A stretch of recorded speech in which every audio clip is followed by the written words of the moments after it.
Hey there, Cookies here with turn 119 of EA Vanheim in the late game sub that I'm playing as. So let's go ahead and see what happens. Happened. Goodness, can't talk right now. So we got a lot of black servants. Kind of just decided that they were, even though they're expensive, they're extremely expensive. They are a relatively high HP scout that does not cost upkeep.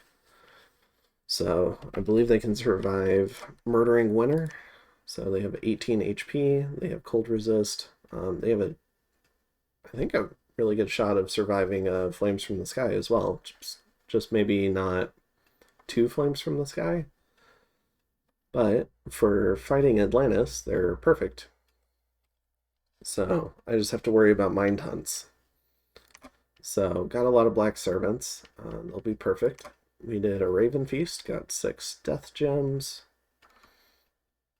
And we did our Assassination Party, so let's go ahead and check that out. We did 2 Disease Demons into the fort that probably doesn't have his Wishcasters in, but we suspect might have them in. And it's at least where he has a lot of Adepts, so we're just coming in to kill these Adepts. I'll check the gear on the first one. So this guy was ungeared. Alright. Really quick, we'll check the gear. A hammer? Okay, so just a forge monkey. We got some gold. We got some watchers.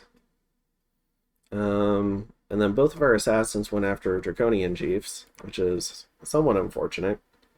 But that guy's got a supply item. One of my favorite uses for them too. So gets stunned and then wailed on by imps. Alright. And then we go after him with the other assassin. We go after a different one. This guy's got nothing on him, though.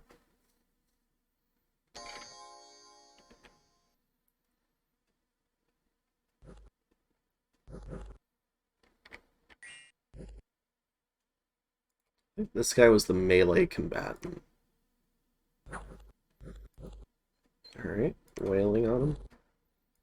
They're really tough with Gift of Health. Like, normally they wouldn't be this tough, but they've got, I think, close to double HP. So we can check that again really quick.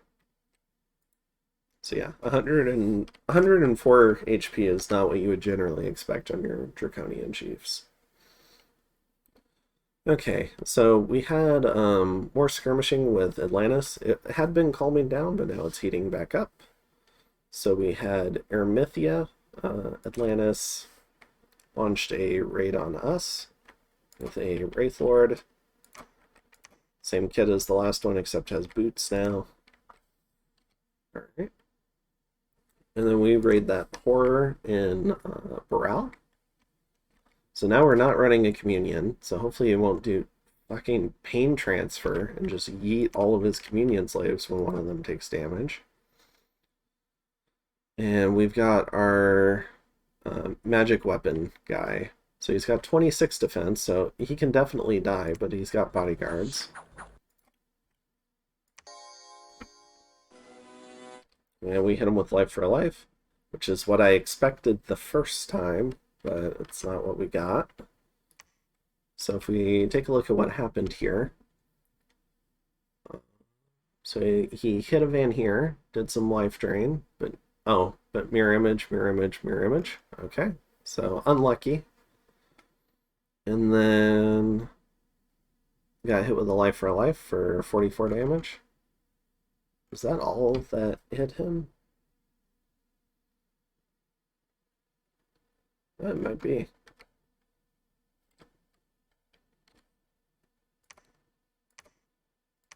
I can try watching that again, see what his starting HP was. So just as a reminder, they have, they're pretty cool. They have Unsurroundable, Fear 15, which is pretty crazy fear effect. Astral Claws that give horror marks. But yeah, oh, he only had 32 HP. I wonder why he didn't gain back. Because I think he had like 50 plus before. So yeah, he just got yeeted by life for life. And then we've got Yomi moving in on Atlantis. Trying to retake the Royal Forest with a small raiding party.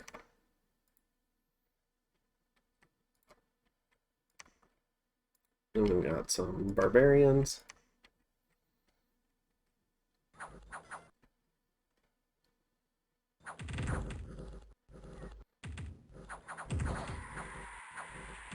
Oni should win this pretty easily. Unless their morale's really bad. Partially undisciplined, but also bad morale bonuses on these guys. And in Hostile Dominion.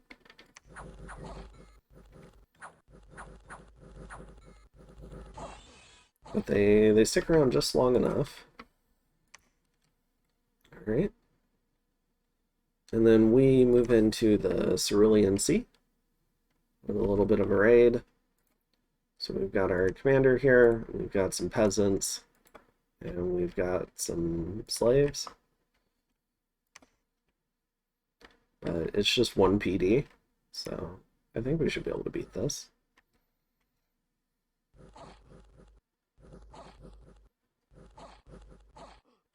There we go. Next up, Atlantis attacking us in Serenity. Now, I think last turn I had meant to move out the Lich, but he didn't get away.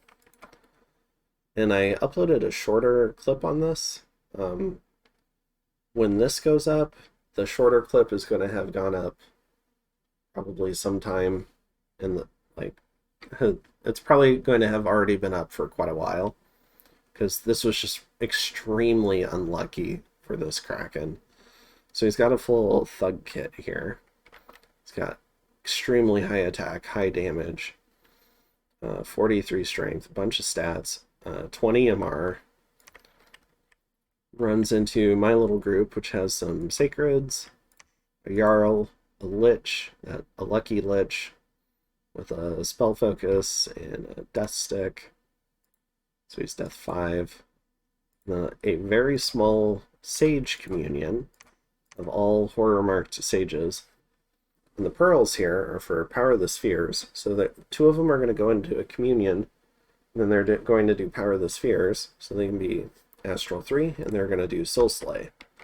So it's a very minimal Soul Slay Communion.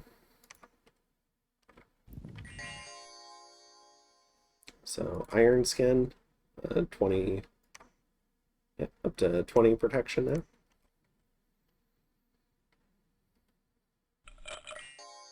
Temper Flesh, another good one, half damage to all attacks.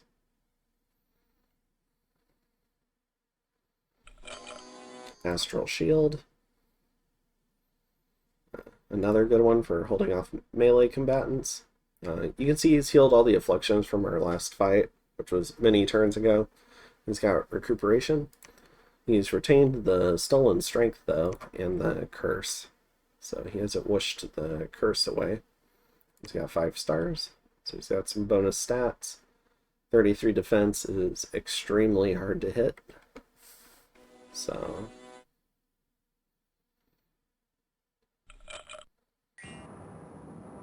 now he's lucky.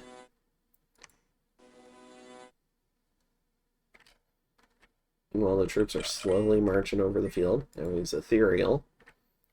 Which the ethereal is not really going to do much because the troops that matter here have magic weapons. And then he gets yeeted by Soul Slay. So let's see what happened to the poor Kraken. He got hit by 6 Soul Slays. And somehow a Sage rolled a plus 24 on his exploding 2d6 DRN versus an MR roll of 29. So that 24 was actually enough to carry it, because it's 32 against 29. And so the Kraken fails to resist, and luck doesn't kick in. So luck would be a 75% chance to live on a fatal damage roll, and luck didn't kick in. So this Kraken got extremely unlucky, and the Sage got extremely lucky, but that's a dead Kraken. So, and I think it used to be like Astral 9 or something. So when it comes back, there's a very real chance it could be a Death 1 Kraken, or it could be a Earth 3 or an Astral 6. So we'll have to see what happens there. But I guess that's a dead Kraken, so it's got Soul Slide now. And I guess diseased. I don't know. It'll heal that. Now, I don't know if recuperation works on Soul Slide. I feel like it shouldn't, but there's a very real chance that it will. I feel like recuperation's like kind of like in the lore, it doesn't really fit with like healing your soul. It's more other things like your mind or your body. So, but we'll see. It'll be interesting. The next time I run into this Kraken, it'll be interesting to see if he's got Soul Slade on him. So, doesn't seem to have any actual negative effect except to pretenders at least, except that it's just like an annoying red heart on the screen. So, all right. So that was crazy.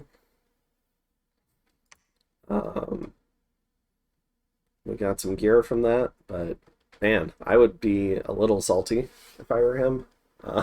That's just unlucky. I think that was a 1% chance followed by a 25% chance and hitting on both. So I would have rather had that kind of luck in a casino or something, but here we are.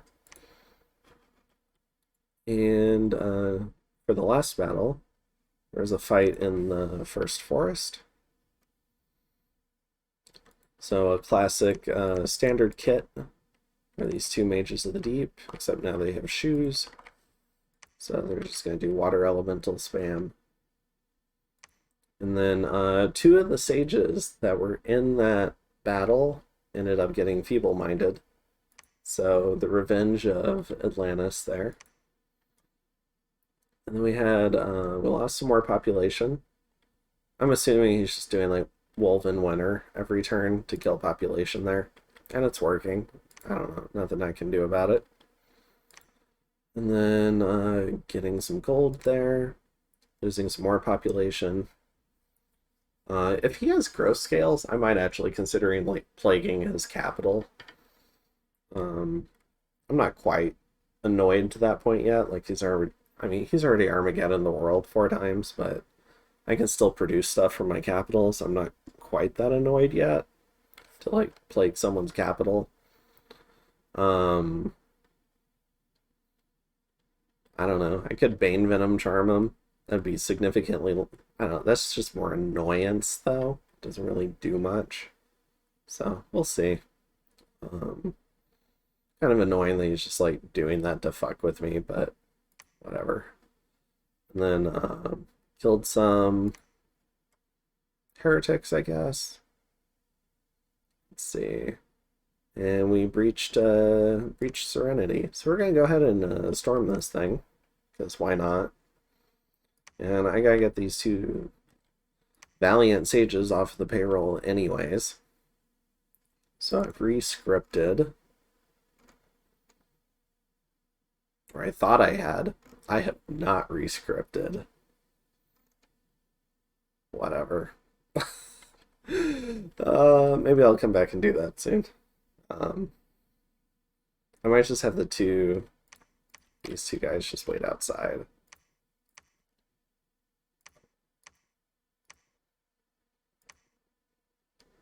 This guy's sneak. Alright, so I'm at least getting the gear out. I just forgot to script these two guys. Actually, I can probably just do that right now. What do we want to have them do?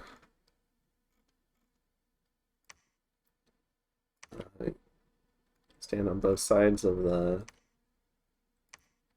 Probably just feed some soul vortex. No, I'm not having them do that. Alright, so we'll just do some buff spells, I guess. Yeah, you can be the Buckcaster. You can do the...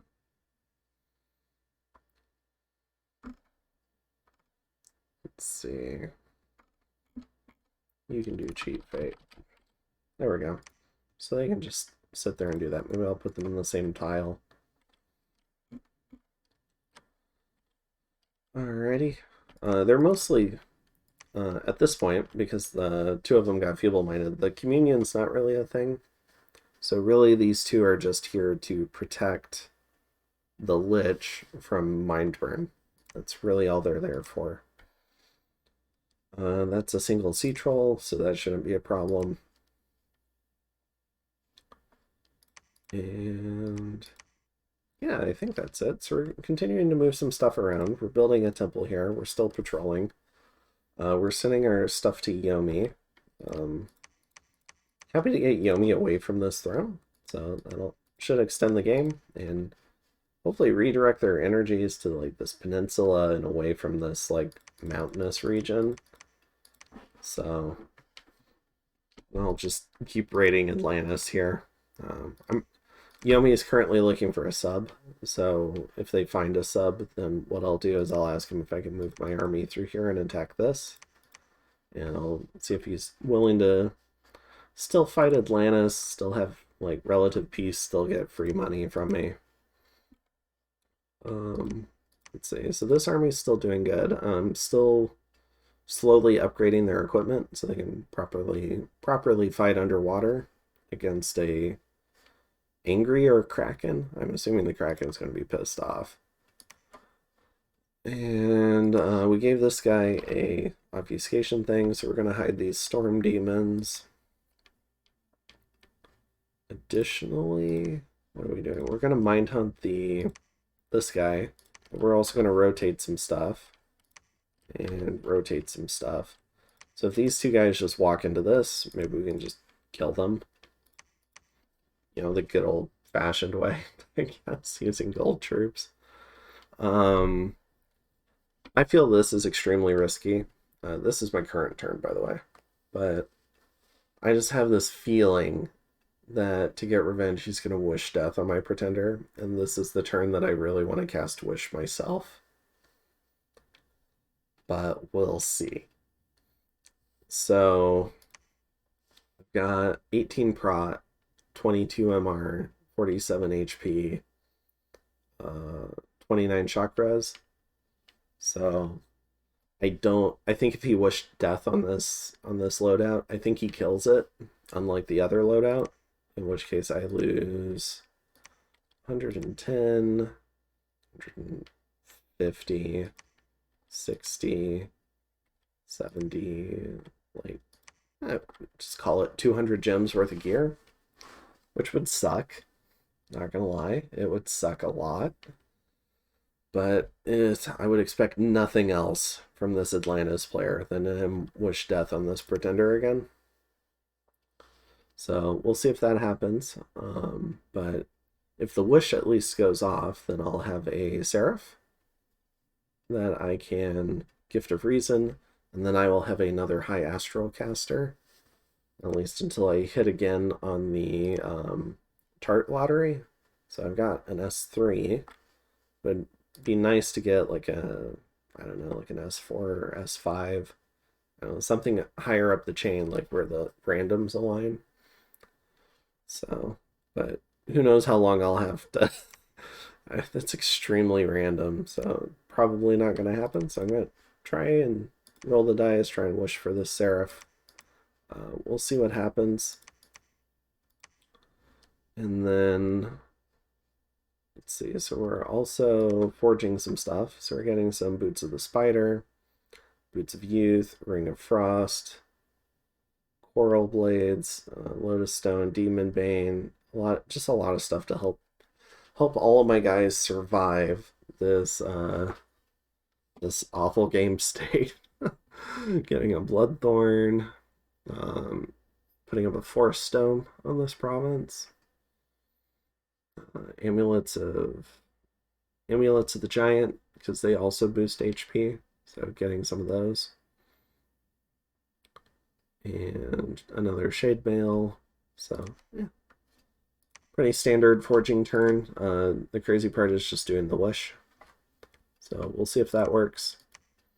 If it works, it'll be fantastic, but I think there's a high likelihood that he's going to be salty about the Kraken dying and about the Mind Hunt on the Wraith Lord. That he's going to do some, and the assassination spam. He's going to do something like that, like wish my pretender dead. So we'll see. Meanwhile, I've got this tart. So he just came out as a commander, and he came out pillaging. So Orphan Eater wants to pillage. And I guess he'll pillage the whole, like, 800 people that live here. And then this guy's going to reanimate ghouls. So they're just happily killing population, I guess. So, and then I just got this Sea King, but I'm going to get another Sea King. And I'm going to cast Raven Feast again here, because we've got another 162 corpses. And continuing to blood hunt. I'm starting to filter the...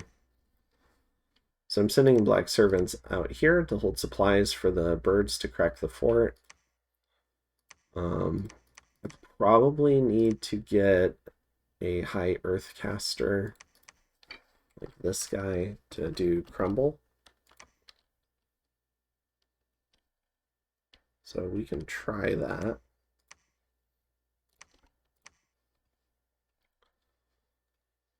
So yeah, we'll go ahead and crumble his fort. We're going to move these guys back, but we're sending... This is our small kill squad, along with some Mind Hunt protection. Although, very real chance he just gets feeble-minded. But if he does, he can march his happy ass back over here and give the gear to someone else. And then, so we're sending some of these guys with supply items. And then we're also sending some of these guys down here to do help with blood slave ferrying, because I've been really short on like scouts that I trust to actually survive doing it. And then I'm also filtering a bunch into here to do the same. So we finally adapted our blood hunting a little bit. First we had the weak little imps, and then they got killed by Armageddon. Then we had these guys who were a little bit more consistent, but still in danger of getting killed by Armageddon. And now we have these shades, who are Black Servants, who are stealthy, have 18 HP, which I think would also help them survive one Armageddon cast. Although they're ethereal, so maybe that would help them too. And then these hearses that I have can go off and do other things, lead raiding parties and stuff. So that's kind of the idea there. We're moving this lady to a safe space in the Silver Wall. It's so remote and it's so lowly populated, I just kind of consider it reasonably safe. Additionally, reached out to TNN, and we're trying to figure out what to do. He's concerned about the encroaching fort walls that Atlantis is doing, and I explained to him how Strands of Arcane Power works, and how he's trying to push his Dom to just, like, fuck with all of our stuff. So I think he realizes that Atlantis is more of a threat now. And but I also encouraged him to go ahead and go eat as much Yomi as he can, because that's the only way we're going to eat the game or win the game, like any of us, is somebody's going to have to come in here and kill Yomi. So because Yomi's got all the throne points here, so I think, what was that? That's 3, 5, 7, and 9. So there's 9 throne points on the main island, and this is 3 as well. So definitely a lot of throne points. You need 15 to win, and Yomi's got 11 of them. So basically, for anyone to win the game, Yomi's got to go, unless it's Yomi winning the game. So my deal with Yomi to take Ubar and give him those resources, while also somewhat out of spite to help Yomi kill Atlantean stuff, is also to help secure my 3-point throne. Because if somebody wants to win the game, I would prefer if they do it through someone else's thrones. So, not a huge fan of dying in Dominions. I've only done it in one game I subbed into so far. So, we'll see if I can keep that trend going. We'll have to see how the EA Vanheim game works out against Helheim. I don't think he needs to kill anyone to be able to win the game. He just needs to take 2 thrones in that game. And yeah, I think that's it. So I think I did poach a little bit of stuff, like an astral hat. So I'm really short on astral hats at the moment. So I had to steal this so I could get him up to astral 9 so he could do that. So hopefully the wish will work. Hopefully he doesn't think to kill my pretender again. And, but, I mean, we'll see. It would not shock me. I'm putting the odds at like 80% that it's on this specific inconvenient turn, just like it was on the previous really random inconvenient turn. At least this one would be less random. So, I think on that one I had something crazy too, like 130 or 160 gems on my pretender. So he would have impeccable timing to kill my pretender again. But we'll see how it goes. I'm gonna try and brick the fort walls on this one. I'm gonna try and assault this one. And we're gonna see if we can just keep putting the pressure on Atlantis. Just keep being that annoying thorn in his side. Since I asked him for peace and he's not interested in negotiating. So, and he's the only person that I don't have an app 3 with at the moment, so fight we will. So we're going to enjoy the war game. And I will see you in turn 120.